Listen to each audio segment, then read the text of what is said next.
Hello friends, welcome back to our channel.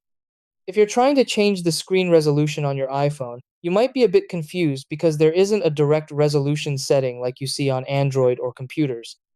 Apple designs iPhones to automatically manage resolution for the best balance of performance, battery life, and display quality. That's why you won't find a traditional resolution option in settings. However, you can adjust how things look on your screen using display zoom and text size, which changes the overall appearance and scaling.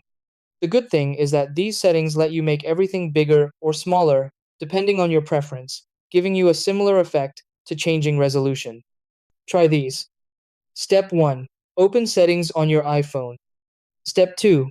Tap on display and brightness. Step 3. Scroll down and select display zoom. Step 4. Choose between standard or zoomed view. Step 5. Tap set and confirm your selection. Step 6. Wait for your iPhone to apply the new display setting.